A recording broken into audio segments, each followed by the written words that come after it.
नमस्कार. श्री स्वामी समर्थ. आज आपण पाहणार आहोत श्री स्वामी चरित्र सारामृत पारायण कसे करायचे, तेही अगदी सोप्या आणि श्रद्धेच्या पद्धतीने.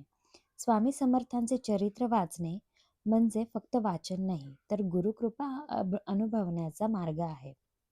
तर हे पारायण का करावे?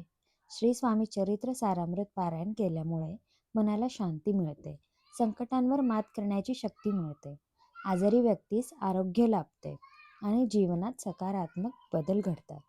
स्वामी म्हणतात, भिवू नकोस, मी तुझ्या पाठीशी आहे.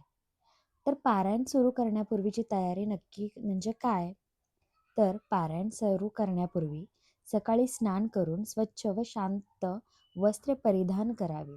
घरातील स्वच्छ, शांत जागी पूर्व किंवा उत्तर दिशेला आपण बसावे.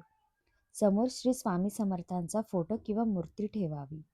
दिवा व अगरबत्ती प्रज्वलित करावी.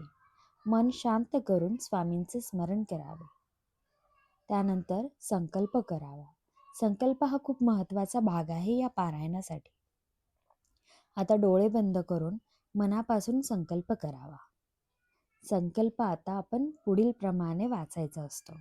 श्री स्वामी समर्थांच्या कृपेकरिता मी आजपासून श्री स्वामी चरित्र सारामृत पारायण अमुक दिवस किंवा अमुक कारणासाठी श्रद्धेने व भक्तिभावाने करीत आहे. स्वामी कृपा असावी आणि माझे पारायण निर्विघ्नपणे पूर्ण होऊ दे. श्री स्वामी समर्थ. तर हे पारायण करण्याच्या कोणकोणत्या पद्धती आहेत? तर श्री स्वामी चरित्र सारामृत ग्रंथात एकूण 51 अध्याय आहेत. आपल्या वेळेनुसार खालीलपैकी तुम्ही कोणतीही एक पद्धत तुम्ही निवडू शकता. 7 दिवसांच्या पारायणामध्ये दररोज 7 ते 8 अध्याय वाचणे कंपल्सरी आहे. तर 11 दिवसांच्या पारायणामध्ये दररोज 4 ते 5 अध्याय हे तुम्हाला वाचलेच पाहिजेत. तर 21 दिवसांच्या पारायणामध्ये तुम्हाला दररोज 2 ते 3 अध्याय वाचणे गरजेचे आहे.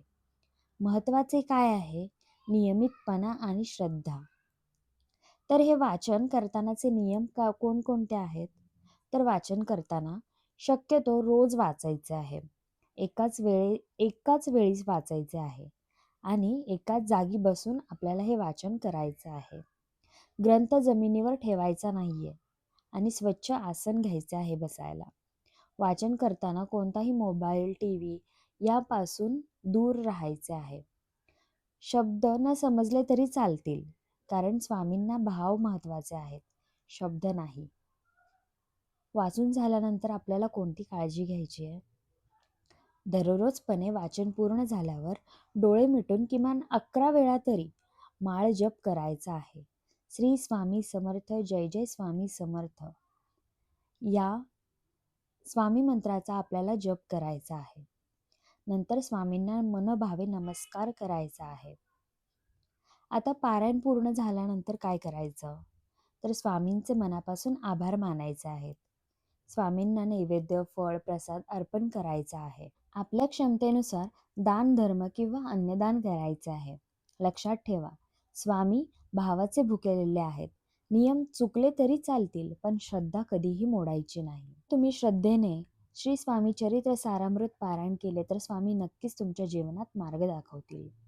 भिवू नका, स्वामी तुमच्या सोबत आहेत. तर हा व्हिडिओ उपयुक्त वाटला असेल तर लाईक, शेअर आणि सबस्क्राईब करायला विसरू नका. तुमच्या मनातील प्रश्न मला कमेंटमध्ये नक्की सांगा. श्री स्वामी समर्थ, जय जय स्वामी समर्थ.